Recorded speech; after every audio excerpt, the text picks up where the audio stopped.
Alright, as you can read in the description, the objective of this video series is to put this bad boy, which is a hidden supercharger 206127, which is also known as M45 I believe, on my Suzuki Vitara 1.6 8 valves with carbureted engine. From what I could understand so far, the main problem of supercharging or turbocharging a carbureted engine is related with the basic principle of carburetors. I'm oversimplifying, but in a basic carburetor, when you open the throttle valve, the vacuum created by the pistons will suck the air from the air filter. And inside the carburetor, the air goes through a narrow section known as venturi, which creates a low pressure spot, kinda the same principle behind the airplane wings. These low pressure spots will then suck the fuel from the fuel jet that is connected to the fuel chamber inside the carburetor. Again, this is an oversimplification of what's going on inside the carburetor, but in natural aspirated engines, this is the basic principle. You can find a detailed description on how carburetors work in the links below. The problem of using boost with carburetors is that as the air entering the carburetor is compressed, the lower pressure spot caused by the venturi is still at a higher pressure than the fuel chamber, which is at atmospheric pressure. Hence, the fuel is not sucked from the fuel jet into the engine. There are some workarounds to overcome this problem. One of them is to drill a hole to the fuel chamber, so when the air inside the carburetor gets compressed, the pressure inside the fuel chamber also rises, and the fuel can get sucked by the venturi low pressure spot. However, this method involves drilling, which can be dangerous to someone that do not know what is doing, and can damage the carburetor permanently. Besides that, some modifications are also required, namely float valves and the float itself, because they might not work properly under pressure. Some of these modifications are well documented in YouTube for high performance carburetors, but not so much to stock carburetors like the one that I have. Additionally, to boost the carburetor, you will also need to change the jet size, tune the carburetor, and some other things.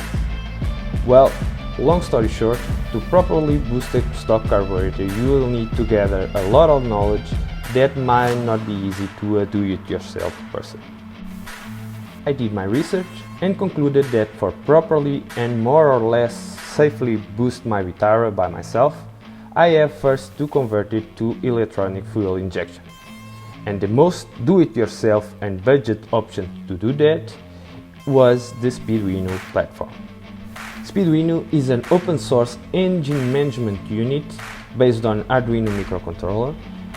You can find all the information that you need in speeduino.com, and also there are plenty of videos on YouTube on how to work with that. But in essence, the Speeduino allows you to develop your ECU, and using a free software which is the Tuner Studio, you can set and tune every parameter of the ECU, including fuel and spark advanced tables. We will address this platform and the main steps taken during the development process in later videos, but for now you get the idea. You will spend a lot of time welding and rolling cables in tape.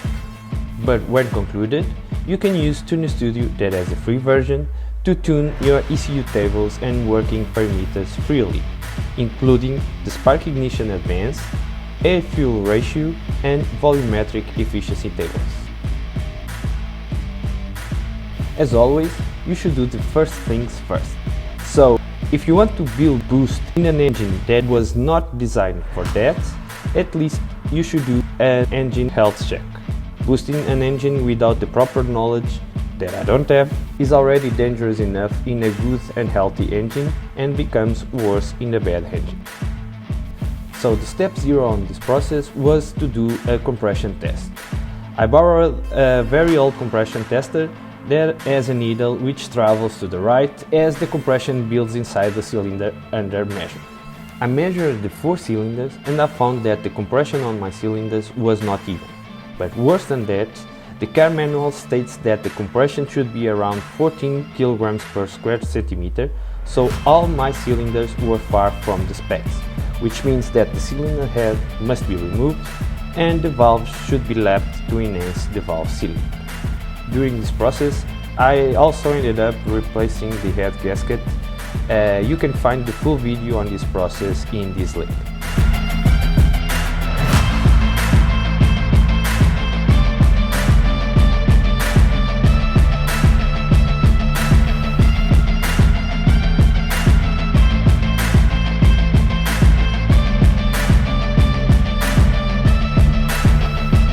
Finally, I reassembled the engine, and after I drive it for a while, I performed an uncontrolled speed test. As I don't have access to a dyno without spending a huge amount of money, I set third gear, and starting from a speed of 20 km per hour, I measured the time that the car took to reach 100 km per hour, so we can assess our gains during this process. This is not a precise test, but this way we don't have to account for gear shifting, clutch time and other things. So our starting point was 25 seconds and or 460 meters to reach the 100 km per hour. Let's see what or even if we can improve these marks. At the time that I uploaded this video, I am doing my first engine start using this Speeduino ECU. So here is my Speeduino box. This is the plug to additional fuse and relay box that we need, the power cable and the connectors to the wiring harness that goes to the engine bay for sensors and actuators. It goes as the original harness goes. So this cable will lead to the relay and fuse box, which are mounted here on top of the original fuse box. I hope you can see it, is this black box.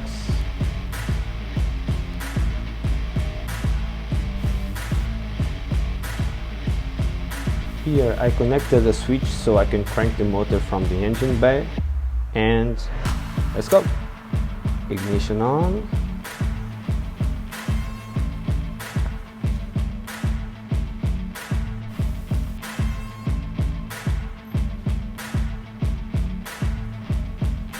And crank it.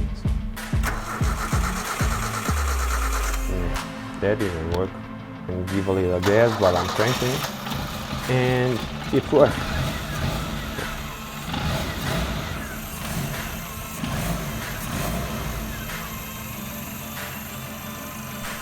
I was not worried.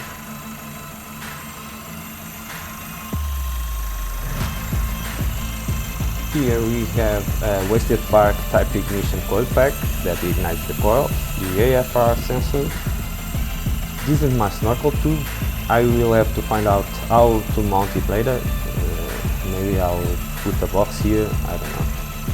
Then we have the throttle position sensor or TPS and the throttle cable, the injector and TPS plugs. I use similar waterproof plugs, so I marked them with 1 mark and 2 marks.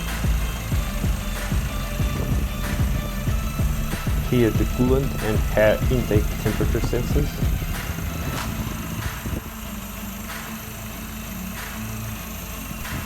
And the cam sensor is inside the timing belt box. In the next video I will detail the sensors and actuator connections and mounting, so I will show you this sensor later. Here is the Tuner Studio software. As you can see here, the air-fuel ratio is 10.7, which means that I'm running a mixture too rich, too much gasoline.